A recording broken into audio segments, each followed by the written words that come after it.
your first volume of Church Dogmatics for Everyone, and now you have a new volume on volume 2. So welcome. That is true, and it's great to be here. I appreciate you having me on. Um, so Josh, I know you have been using Marty's new book for our discussions of volume 2 on Monday nights, and so I want to start by you, Josh, um, telling people how Marty set things up and how, as a reader and student, it has helped you. Well, I guess in some sense, yeah, I'd start by I want to turn it around and ask questions. Um, so so Bart has this famous phrase, "Deus dixit," right? That God speaks, that God wants to be known and heard. Hmm. And I wonder, before I get into your question, Jason, I wonder, Marty, what inspired this project to help facilitate that process so that a larger audience might be able to glean some benefit from hearing Karl Barth, but by knowing Jesus Christ as the word spoken by the Father. Yeah, yeah, it's a great question. I grew up in the church basically, but felt somewhat distant and alienated from, what is this supposed to be? It seems like a lot of things that you do wasn't particularly fulfilling. So there came a point where I heard people talking about relational thinking. I'm somewhat connected with God, and I recognized that someone like Bruce Larson wrote on that and was rejected by the Academy.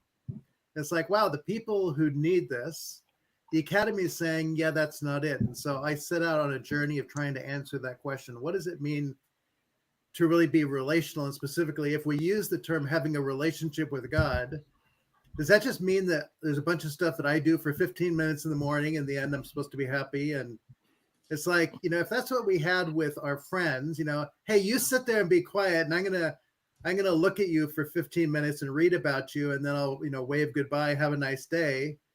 What would that be like? And so it was really in my doctoral studies and looking at Karl Barth that I begin to recognize that the nature of what makes relationships work is that we recognize that as persons, we need the other person to be in dialogue with us.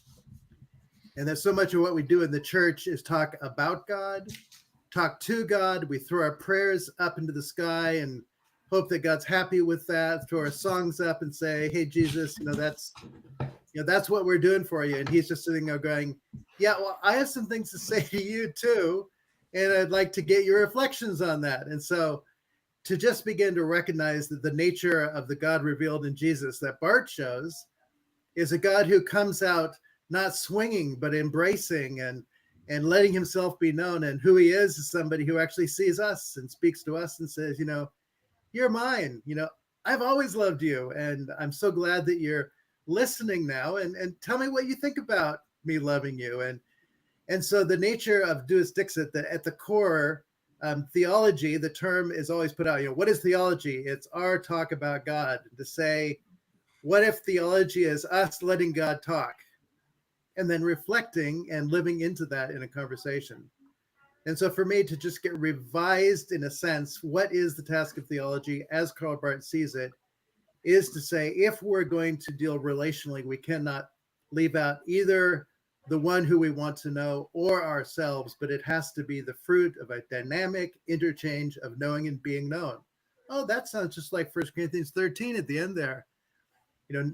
Now we see through a mirror dimly, then we will know face to face, which the first trilogy I wrote was called Face to Face, which was an exploration of this very question.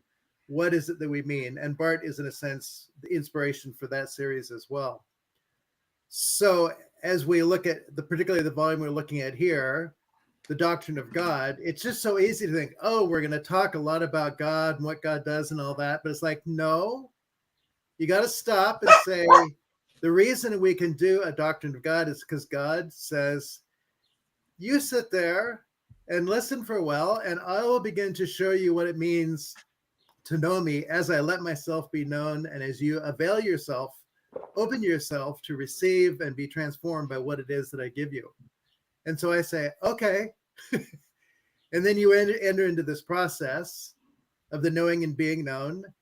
And so the nature of asking the question about a simple phrase like Deus Dixit is it's the 180-degree turn that Karl Barth did for theology in the 20th century.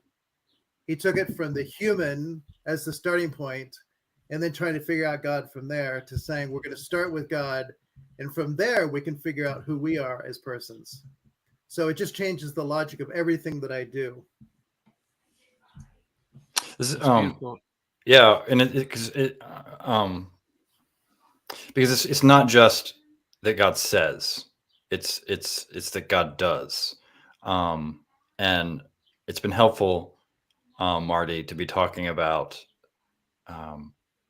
the doctrine of election, alongside me reading Paul's letter to the Romans. So I was thinking this morning about Paul using Abraham as a model of faith. And so often, to get to your point, we treat God as this passive object to be believed. Yes. Rather than like the whole point of Abraham as the example in Romans 4 is that Abraham is not the protagonist of Abraham's story. And that we make a mistake when we think of a relationship with God as something other than God as a person in my life who is doing things in my life. And because I have seen what God has done, I can trust him. Yeah. And so it's this living, dynamic kind of relationship that for Barth, the doctrine of election is that from before all time, God has made a promise to be the God who justifies the ungodly, who set things right, who heals and finishes a new creation, and nothing's going to stop God from doing that. And so I think the great gift you can do by making Barth more accessible to people is by giving them just a more robust and vibrant sense of God's work in their lives, that doesn't devolve into some sort of kind of loosey-goosey charismatic kind of Christianity. Yeah. Does that make sense? And I mean, going back to Abraham, if you go back to Abraham in Genesis, it's, hey, Abraham, through you, I'm going to bless all the earth, and all the families of the earth will be blessed. And so to say, we often jump into God and God talk and crosstalk and all that with the problem. But Abraham really starts this with the God who has blessing, which I say, blessing is the free flowing of God's very being of life and hope and health to humanity.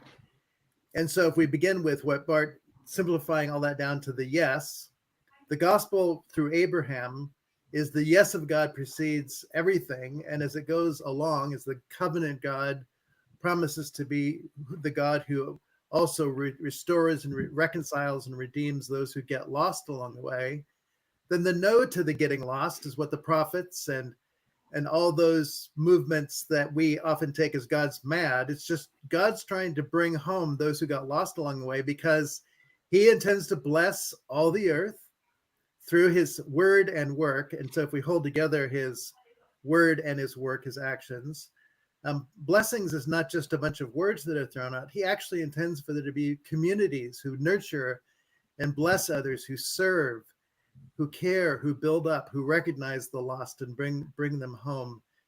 And so the whole nature of cursing, we have blessing and cursing. Cursing is just being cut off, right? So when your electricity gets turned off, it's natural to curse, because that which you need to keep your house warm and the TV on and all those other things has been cut off.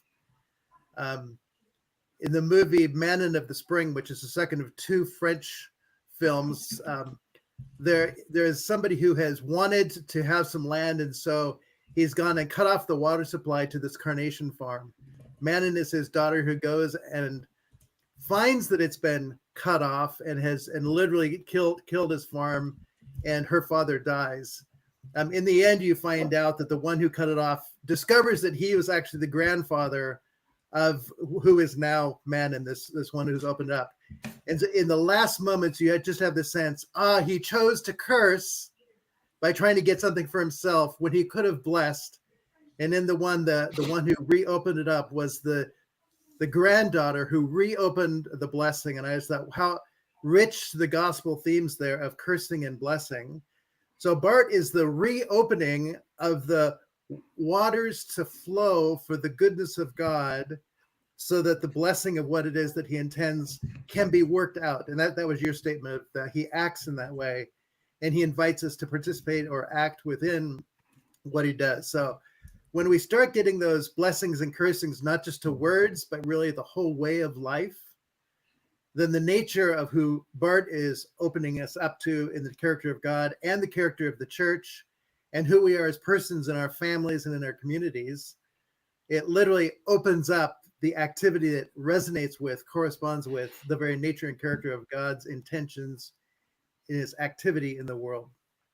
It's, I mean, it's hard to convey how important it is, right? That if believers truly trusted that the promises God makes cannot be thwarted, that really sets you free to live in a particular way in the world. It does indeed. If nothing can undo God's promise to Josh to be rectified and loved, and incorporated into Christ for all time, Josh should not be an angry or anxious person at all. Is that what Josh is like? Yeah, and again, in attachment theory, which I've worked at learning attachment theory, family systems along the way to give me insight. And so when I see Bart use the word will, I bring in words like intention, because intentions drive acts. And so I'm trying to give the words that we use within the normal course of our life so that Bart's translated, in a sense, into verbiage that corresponds with how we talk about relationships. Mm-hmm. And so to not know that you are loved is going to be one of the detached forms of attachment. And there's one attached form and three that go wrong. And we're really good in the church at doing all the not attached forms. And we have a really hard time with the attached form. And your articulation there of really getting the trustworthiness of the love of God is the foundational piece for the beginning of a proper form of attachment that actually allows us to form as healthy human beings. I mean, it looks like Jesus, right? You know? Well, isn't that amazing? And in fact, that's exactly what Bart says. Nod back to your original question, Jason. So my understanding of Bart's project of the dogmatics is that there's 4 volumes: Doctrine of the Word of God, Doctrine of Creation, Doctrine of Reconciliation, and then a 5th one that he intended to write but didn't finish. But I will be writing. But Marty, you're going through each of these, and we're talking about your latest release is the Doctrine of God. He's going to continue the Narnia series after that then too. And I largely became a Christian through the Narnia series. I mean, that was my first reading of theology. That Aslan still informs much of what I do.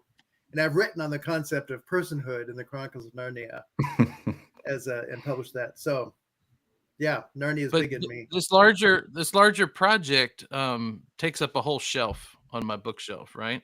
And the average layperson is probably not going to purchase, let alone read all of this.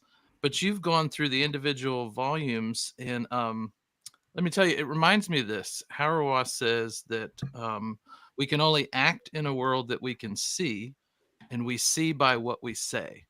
And you have given these images that are kind of like my language, overarching metaphors for each volume. And in this one, you use music.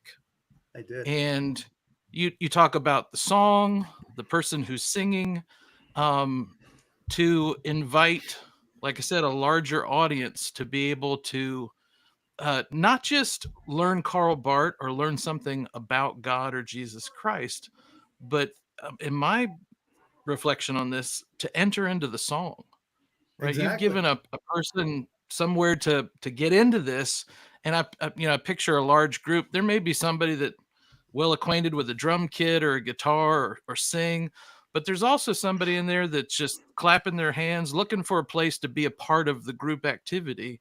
And I think that in your volume, that's that's not only what you intend, but you make it accessible for people to be a part of this dynamic relationship with God. Yeah. Is that And to say, anywhere on? I, every chapter I get done, and I just in this chapter I just listened. What does this look like when we say it through music? The first class I took in college was music theory with the intent of being a vocal music instructor. I hated theory because it didn't sing, right? Yeah.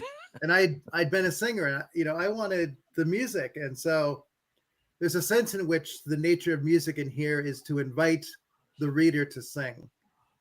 The work of Jeremy Begbie has been important for me. Jeremy was the best man of my first doctoral supervisor, Alan Torrance, and Alan was his best man.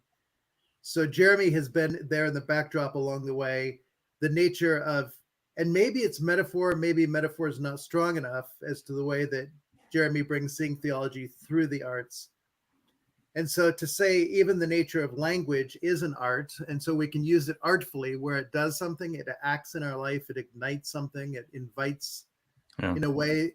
So the nature of volume 2, to say the doctrine of God, is just to begin saying, like Lewis with Aslan in The Magician's Nephew and Tolkien in The Silmarillion, there is something about the singing of being into creation that is dynamic, and it is active as well. Things happen when this song is playing. And my hope was that in putting Bart in that mode, people would hear and be moved for something new to be created in them, because I think that's what Bart was intending. In knowing God, we also come to know ourselves. In hearing what resonance sounds like, we can also hear dissonance. And so his discussion on natural theology, for example, is like, why is that dissonant? Well, because it's not listening to, in jazz, there's the one who begins the main theme, and then everyone, they do their own thing, but they only do it listening, right? And so the nature of what Bart wants to do in this volume is really to get the God who invites us to become jazz musicians. And so we have to listen well, but we also have to allow ourselves to freely be and play with the uniqueness of who we are in response to that. So the whole nature of music, I mean, I just think that music and culture is just so important. Many cultures have, songs that shape that culture, and you listen to a song and it's Hispanic or it's German, and you know where it's coming from, and you almost feel like you're a part of the people just in hearing it. And so again, the nature of what's going on here is that, beginning to hear the melody lines and the harmony lines of what it is that Bart's work is doing allows you then to not go, how do I fit into somebody else's score, but how does the listening to actually create for us to be able to have creativity be a part of what is going on for us, which of course the next volume for Bart's going to be the Doctrine of Creation. So the nature of what it is to discover God is it's going to open all this up, which images of turning even the album cover of The Dark Side of the Moon, where it's light that comes in and goes out in colors, to hear have music coming out, to say there's just this opening up that is going on. There's this sense that, whatever God gives us, it isn't limiting. It is exciting us to be all that we might be in the context of the one who loves us freely.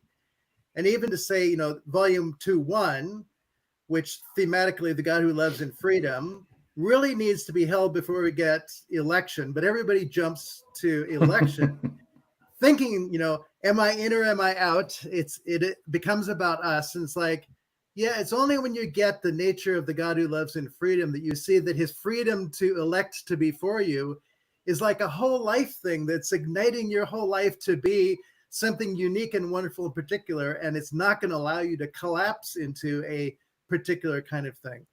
You gotta learn to ask, who do I become in the light of what it looks like to live with somebody who absolutely loves me unconditionally?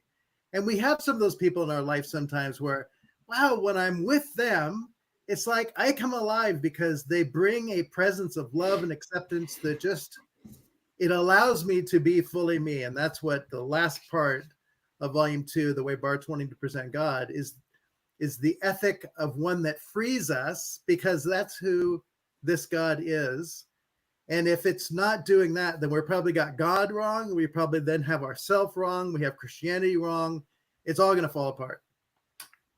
So Marty, you've mentioned this in another context, but I don't want to assume overlap in audience. And so can you provide some context for people that while Barth was working on volume 2 of his dogmatics, he is also famously rejecting natural theology and also working on the Barman Declaration. So help people understand how these are all connected. Yeah. So Barth is a theologian who grows up in a world where people are trying to get to God largely through human wisdom, looking at history or human religiosity and all that. And then Nazi Germany arises, and there's these promises of being the fulfillment of God's purpose, and that God has chosen a particular set of people to be those to make Germany great again. To make Germany great again. That's right. And thousands of people buy into this agenda that God has chosen us. And so Barth has begun a work originally in just the Christian dogmatics, but he saw that the focus was on the individual there. And if you're going to do dogmatics, really, it has to be the church's work in clarifying what do we mean when we talk about this God who is at the very center of Christianity, so that can really be truly Christianity because it's truly about God. And as he went on, he saw that Hitler and National Socialism, the Nazi movement, was basically co-opting Christianity to support the agenda that they had to make Germany great again. And they believed in election, but the elect one was named Adolf Hitler. And he was the one who was going to bring in the kingdom of God, the third kingdom, the Third Reich. And he was the one who was going to clean up what God wanted to be taken out of the way, i.e. the Jews, who had killed Jesus. And so the whole logic of what was going on, Barth had to say, whoa, we need to understand God before we can understand all these other things. And instead of having Hitler as the elect leader and what we call the church then, the elect people, which literally became Germany, the language of elections being used, but it's all being co-opted for a people who are just using God to fulfill their own agenda. So the nature of natural theology is then that the human has sensibilities about what must be true. Yeah, he seems like a really good leader. He seems to be strong and powerful, and he's for us and all that. Never mind that there are all kinds of things he's doing of killing millions of people and trying to take over the world. That's Hitler. So in Barth's working through natural theology, and again, people still just wrestle with, they say, can't do a natural theology that God's just revealed through creation. People select what they find beautiful or good or true. And so if you love fast cars or fast women or whatever, then you want God to, say that's good and go for that and feel like, God he really knows you, Josh. So natural theology is taking our natural inclination to what we value and say, God must value that too. And Barth just says, if we read that off of creation, all we will do is create God in our image. And the language of those in history have talked about the orders of creation. God made men stronger than women. Obviously, God has made men to rule over women. God made whites smarter than blacks. Obviously, God has made that to be the order. Without seeing all these things, that we've shaped our construct of how these things work out, and all we're doing is putting God's stamp on it, USDA grade, God approved, instead of going, just a minute here, have we even actually asked about how God feels about men and women? Have we asked how God feels about different cultures and ethnic groups? And probably not. And so Bart's just saying we have to go back and ask these questions of God from God's own agenda in the world, and to be the one whose very nature is to be a loving God who creates communities who respond to his love and love like he loves, love one another. And don't stop there. They love those who are outside who don't understand in such a way that they become transformed as well. And so natural theology is to say we can't have any prejudice, prejudgment. That's what prejudice is. We can't have any prejudgments about God or what God has made that just makes sense to us, common sense, and then go looking at God, or we will ultimately just make a big blow up God in the sky that is just full of hot air and not really much of God. So Bart is literally taking on the predominant motifs of human cultures, as well as the inclination of the human to just ask, what's in it for me? How's this going to work out for me? That is the basic agenda of what natural theology does. And Bart just turns it around and says, if we are going to do proper theology, we have to get God, and he's going to transform all of our thinking about who God is, what it means to be a people who receive from him and who bless because of him, as well as who we are as particular persons. All of it is going to be changed to the point that we're like new beings. And that old one has to die because it's just missing the point and is actually becoming destructive of everything that God would like to build in our lives and in our communities. And so he has to say, this is what health looks like. And therefore, knowing health, we can say all that stuff there, that's disease, that's breakdown, that's tragedy. And it can be called out once you have the health. And one of the great tragedies of the modern world is we don't really know what mental or relational health is. We use the word as though we do, but we do not.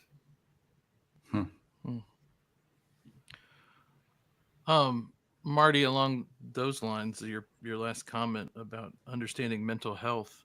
One of the other things you do in this book is you have other conversation partners that you're bringing along with you, people from different academic disciplines and backgrounds that are saying, how does this work come to bear on the work that they're involved in?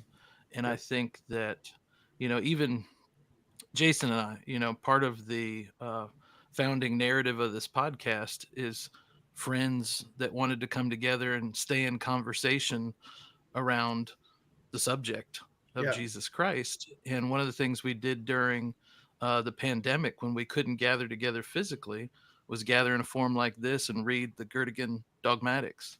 How important is it to have other conversation partners, to be in a community around the dogmatics? So the nature of what we call the church could just be what happens on Sunday mornings or happens in outreach in a town. But to say that misses the point of Abraham's call to be a blessing to the nations. So if we really take the covenant call of not only Abraham, but everyone who follows after that the intention is that there would be a transformation in the ways and being of humanity to live as covenant partners with God and with one another. And that's going to include the artists. It's going to include the builders of buildings. It's going to include everybody as it plays out within even the Old Testament, not to mention the New Testament. And we say Jesus was a carpenter, but the Greek word there, teknon, is the word from which we get technology. So he probably not only did carpentry, he also did blacksmithing, and he did design. He did all of those elements that are about building space for life. And so to say the nature of the subtitle, Step-by-Step Guide for Beginners and Pros, is to say we have lost our curiosity for the implications of what a world looks like that has been arranged so that a loving, caring concern for one another originated from God is able to work itself out in every aspect of human being, through the arts, through the sciences, through healthcare, through all of those ways of being we have, that the motivation of God's work gives life and insight that would otherwise be unavailable, because like most of modern psychology, which begins with the pathology, what is wrong here has not asked what could be right. And so Freud goes off and sees, sexuality as a dominant motif, but he doesn't have a sense of what human relating in our being with one another is about. It's the individual with instincts and appetites and things like that. And so you've already got something that's broken apart and separated, and you're trying to build something of health out of it. And Bart's saying, just a minute here. we have to start with the nature of what health looks like, and that gets shown in the person of Jesus and the way that he lives and breathes and works with human beings to restore and reconcile them in a way that is firstly in him, but then also worked out with one another. And so the nature of all of these conversations is to say, we have in our modern world, and it happens in the universities, broken things into compartments and departments, and they shouldn't be that way. And when you start bringing them back together, you find that even the very same ideas are showing up in different disciplines, but the different words often give insight that the others didn't see. And so the mutuality of language that begins to develop, the enriching of it, means that everybody starts doing what they do better, because we get perspectives that we couldn't have seen. And it's kind of like the turning of the diamond, that we just keep engaging in things that are often missing. So the nature of science, particularly is played out by Bart's student T.F. Torrance, to say, science is katafusan. We study according to the nature of that which we study. So for Bart and Torrance, it is God who we study, and we let ourselves be informed by the one who we study. And to say, and that's what all science is. All science is studying the world or the human being or even the arts, to be able to be informed learners with curiosity, exploring as a community what it is that's available. And every one of those, if you build with the sciences there, can take us into other ways of thinking about others that open them up, because they're not preset with the prejudices of the disciplines that often block things out, right? So one of the things that I'm working on also is a science of the personal. Science, by definition, is a science of the impersonal. As Bart conceives it, theology is the science of the personal. Even the opening state of the church dogmatics, as a church dogmatics is the scientific discipline of the church's study of its distinctive talk about God, right? So he sees it as an investigative science where we're going to get clear so that our language reflects reality. So that opens the door actually for the sciences, the arts, mental health, pastors, spiritual formation people, to be in a process of saying, we're a community with a focus on where it is that we're bringing to bear all of what it is that God offers. But we really need one another to see all the parts that we're missing. And as Bart will always affirm, there is a holistic way of seeing all of this, that if you just take a part out, you're going to miss things that are really important. And so part of Bart is, it's the holism of Bart, which becomes also the holism of Torrance.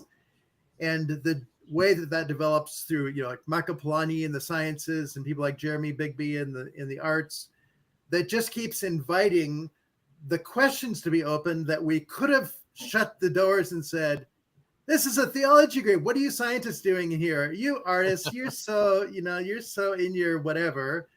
How can you be at a serious conversation instead of saying, help us to see what theology helps us to see that we can't see with our scientific mind. And now we're in a conversation where everybody within the community is learning, expanding, and able to see and live in the light of what it is that was previously unavailable. So, most churches, you got somebody up front who speaks, and everybody else kind of expects that they're going to walk out blessed or something. But the question, what does it look like to really train people to form a group of people to be a family, not under the headship of whoever is the pastor, but to really come and know walking out that they are known by Jesus, that Jesus was there today, spoke, and that whether you have somebody who is a grocery store clerk or somebody who's a doctor, that they walk out feeling like, I'm part of this family and I have a part to play with all of these others. And so we're each valued for the dynamics we bring. and our disciplines don't give us value. It's who we are in Christ. And we're all learning to find how that works out in the uniqueness of the places that God has put us within that.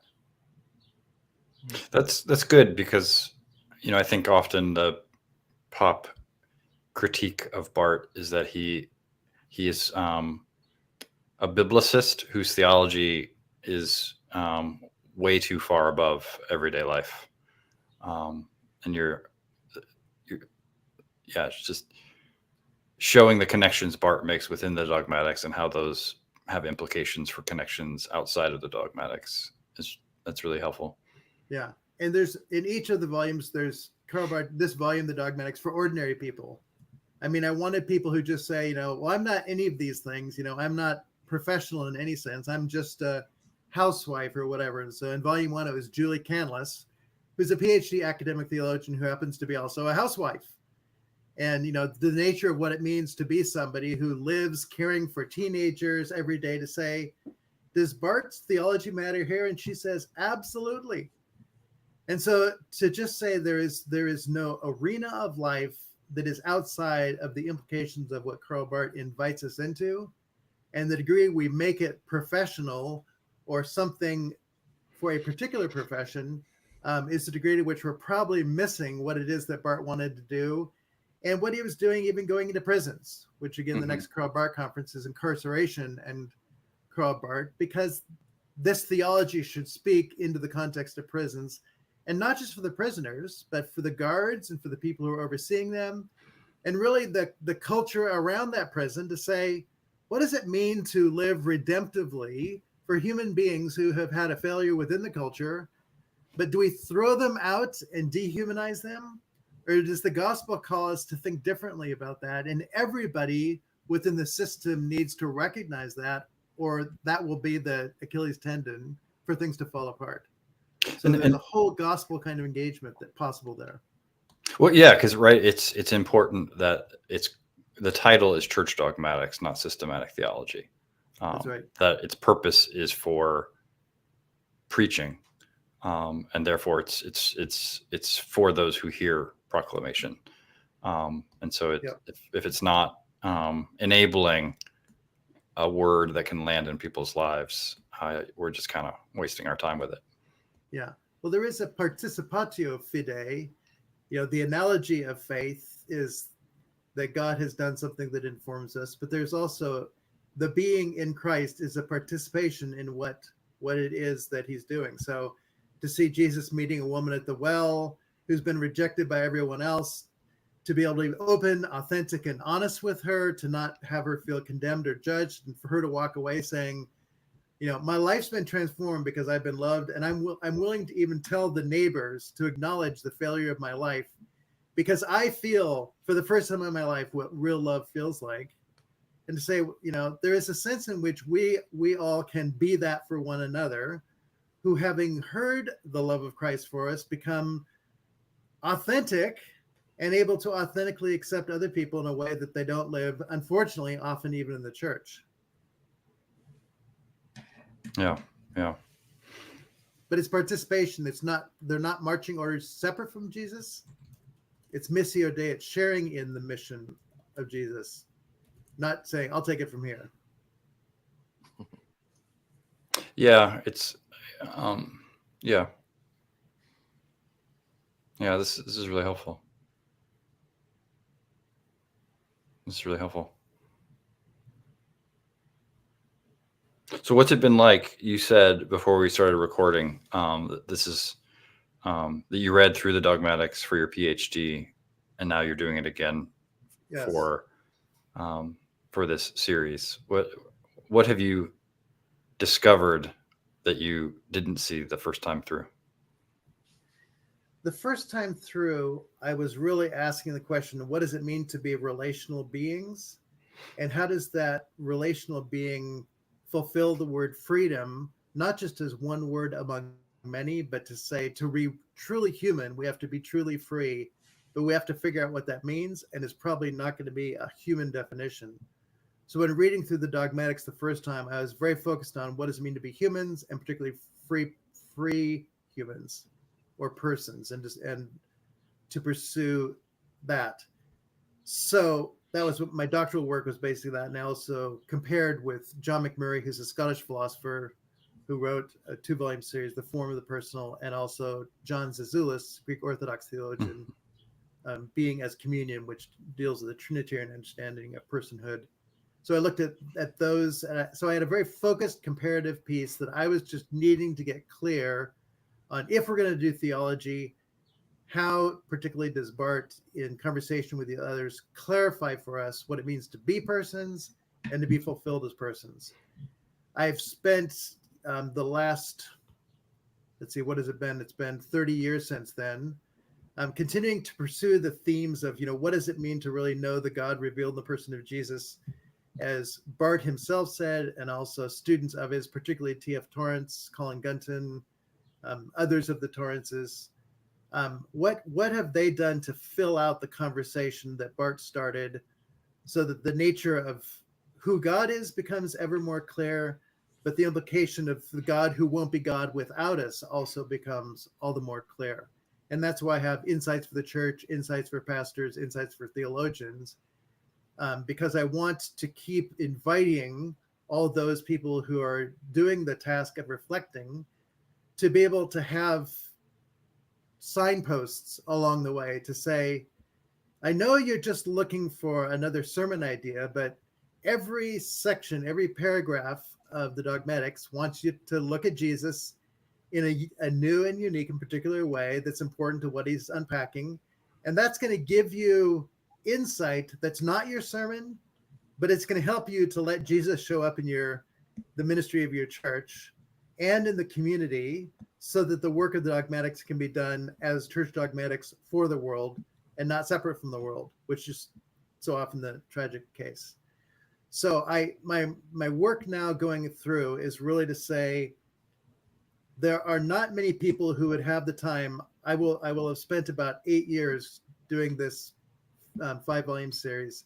There are many people who could take literally every day for 8 years, simplify down in a language to read through page after page of the dogmatics, both the big print and the small print, and to just sit back and go, what is he saying here that he wants people to walk away with? Well, I think he's saying this. And so I start typing a sentence out and I'm going along. And so, to just like wine that's being slowly created in the barrel, to just let the process, listen, savor into the words, and in the end to say, I want as small a paragraph as I can get. If it's a sentence, that's fine. There are some that go all the way up to 3 sentences, but it can't be more than 4 lines in the page, because I want somebody to be able to sip their way through it and to go, okay, I get the nuances, the flavors, the overtones, the aftertaste of that. Next one, oh, I see where that opens up something else. And every line, I have to take that time to hear what a reader might need to get without having to do all the explaining of difficult words, so that it reads like something that you just want to keep hearing the good news of what is next, but you don't want to rush through it because you need to savor each one, because it's been framed and worded in such a way that if you just stop and read it out loud, you go, I need to think all day about that. But you get it.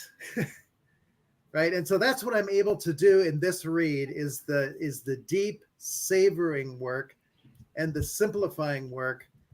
My friend Mike Hobbits in New Zealand said one day, it was part of the inspiration of this, what Barth needed was a good editor. He should have had somebody that could just take out 90% of what's there and give us, the points.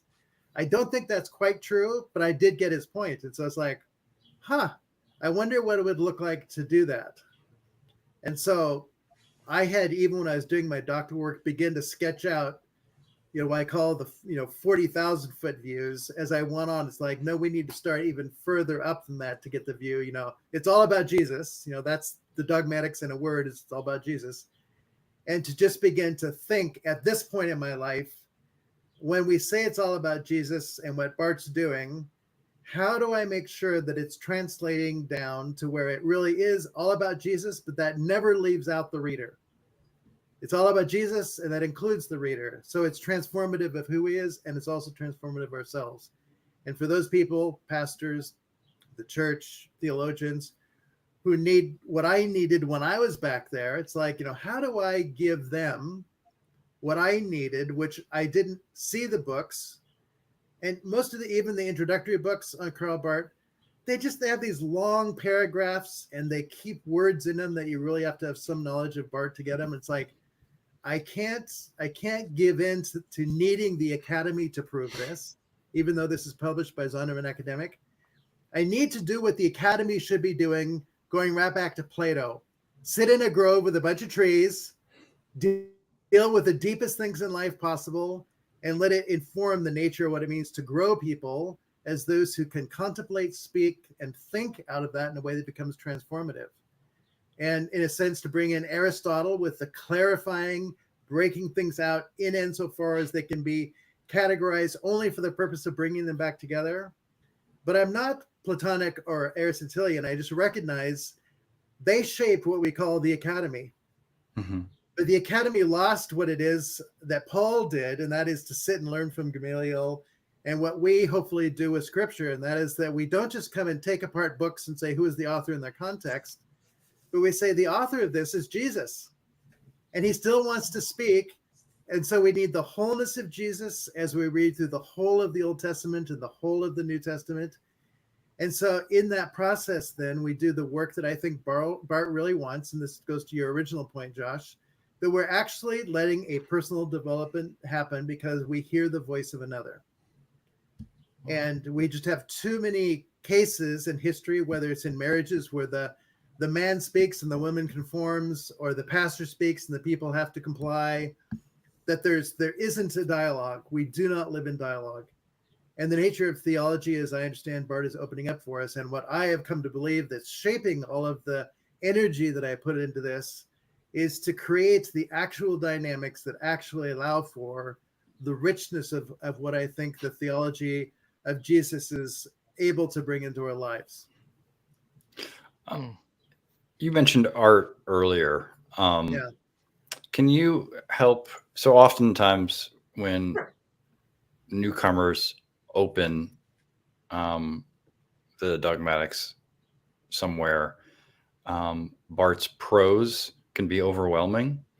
Can you explain Barth's writing style for people, and then also explain how the prose itself, the style, is in support of what Barth is trying to communicate? So Barth was born in a different era, and he wrote in a different language. So, I mean, we are already at a cultural disadvantage with that makes the stylistic piece difficult. To say that he began every day listening to Mozart is to say that he allowed himself to be delighted by the wonder of something that appears to come from another world and makes available an experience with rhythms and repetitions, and where things expand and decrease, where there's subtlety and almost silence, and then where there is explosion of sound. And to say that is, in a sense, the style of what it is that Barth is doing. So he'll often begin with a very simple idea. That's the theme that is beginning to enter in. He will often go to saying, here are the ways that people have missed this point. So with the election, the nature of God's made this choice of who's going to go to heaven, who's going to go to hell. That's a problem. That's dissonance. He doesn't use the word dissonance there. I've used those kinds of words. What does resonance look like? Well, we've always got to go Jesus to allow the melody to be brought back into focus. Jesus sings into the very being of human history. The resonance of God with humanity becomes the one who takes the dissonance, nails it to the cross, so that even in our day-by-day dissonance today, his resonance can actually bring our dissonance into what it is that he's doing.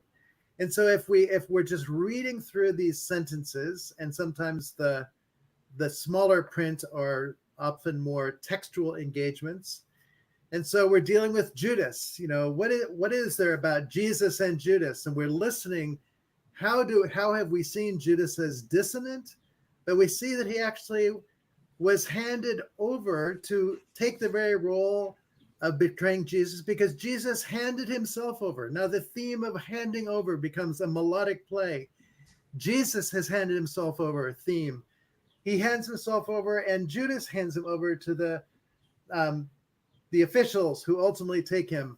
And then what are Paul and the other New Testament writers going to do? They're going to hand Jesus over to the nations. And so in Barth's mind, there are these themes of recognizing dissonance and the continuation and developing themes that are there to be able to live within the initiation, the will, the intention of God to create something that is not natural for us. And so Barth is seldom going to appeal to our natural senses. And so he uses words like obedience, and we go, ugh, sounds constraining. And it's like, obedience is letting yourself be loved. And then loving having been loved. Yeah. It's entering into the song. And so now we're starting to read Barth where we're letting the language, the words that he's using, all be informed by and arise out of the beauty and wonder of who Jesus is, how he reveals God, and that all of his discussions on other theologians that he's attempting to point out, here's where they lead us in a direction that sounds good until you recognize that all it's doing is bringing in human control, fear, something has become so structured it has no actual engagement with life. And Barth is just absolutely committed that it work in life. And so those are harder to read because we often haven't read those theologians, so we're missing the backdrop of them. Often at the very last line in those paragraphs gives you the point, so often I'll just, make sure that I get that and I've incorporated the nature of that because that's part of the hearing of it too. So it's totally fine for people to skip over sections that they don't get in Barth and to at least read this, the first paragraph of the big sections. And often I encourage first and last in the smaller print sections as well. And to recognize he's not going to move off this theme quickly. And if you even allow yourself to skim, which my book basically is, it's a skimming that has had a lot of penetration, right? It's really penetrated. And so what you're skimming isn't just what happens to jump out at me. I'm trying to think of a kind of food where you really want to skim the top cream off the top or whatever. It's the cream. Yeah, yes, I think cream might be a good model there. To allow that to begin to speak. And so in reading through my book, and somebody who says, okay, I'm gonna read part of what Marty said here. The focus statement is all metaphor, as Josh said. So I'm going to get myself emotionally attuned to live within the metaphor that will get me ready to listen. Now I'm going to open up to Barth. Okay, he's going to start talking here about, I just opened to the unity and omnipresence of God. Well, I kept it because it's the title of the subsection. But then it opens, God in his freedom is constant in his being. He confirms that his love is freely given to humans. Like, okay, let's see. We look at Barth there. Oh, yeah, I see. He's got 10 sentences that say that. Yeah, okay, I get the point. And I see, yeah, there's things that Marty didn't say here about the nature of how that freedom plays out.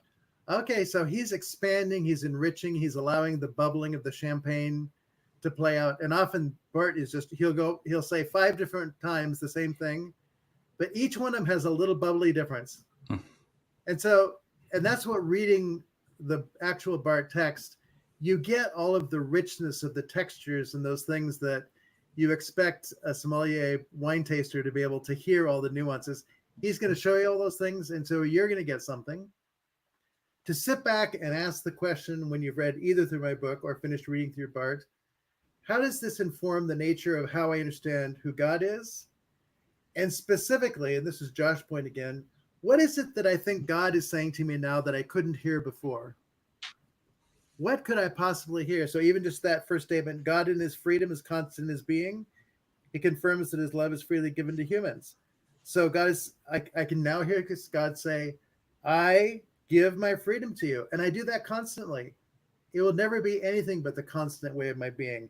And I will always confirm my love to you, and it's always going to be freely given. Right? Now we're listening with a voice.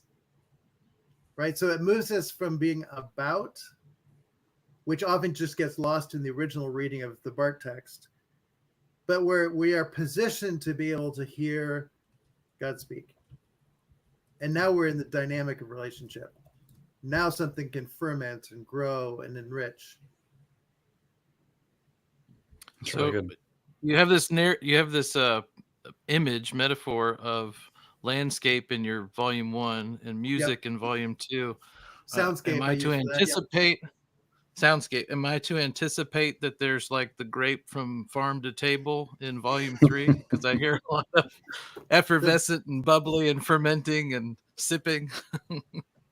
Well, it's something just a little bit bigger than that, but it's hospitality. To say that God creates a world within which space and time is created for God to enter into a hospitable, read covenant, a hospitable relationship where he is ever the host, but also allows us to host him within ourselves too. So we are in Christ and Christ is in us.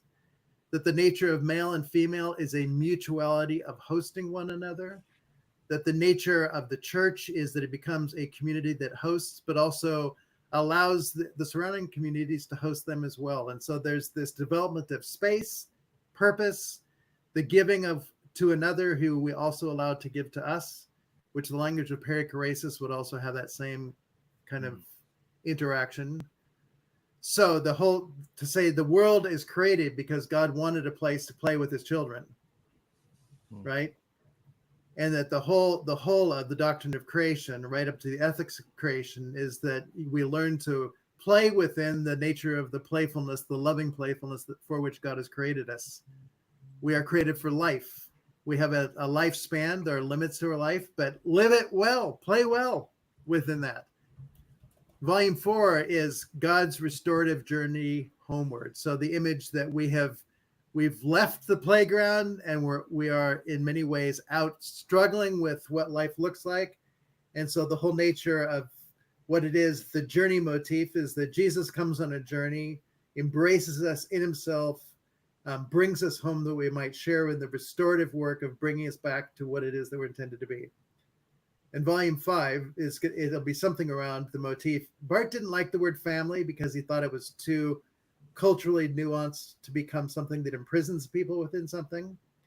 But there will be something about children, at least, what it means to be children who learn to actively live the life of love. And it's the work of the Spirit, the fulfillment of the kingdom. All those things are going to be part of what redemption looks like. That's good. Wow. So Marty, the first time you were on the podcast, I asked you the 10 questions from inside the actor's studio. I have refined those questions now to a new question. I've just tried it out only once before. And so here's the question now, a la David Brooks. When was the last time you cried? The last time I prayed? Cried. Oh, cried. So I'm a bit of a softie. And so I watch TV shows, and they're shows that tend to lean towards. Well, I mean, last night we watched the last episode of Grey's Anatomy. I can't remember if I cried then, but I've been watching those. I've also watched Ted Lasso. There were definitely parts in Ted Lasso where I cried. Yeah, me too. Yeah. And it is the nature of seeing people who were broken in themselves or in relationships, and to see something transformative happens, that is almost guaranteed to get me. That's a good answer. Yeah. Well, gentlemen, it was good to see you. Let me press stop here.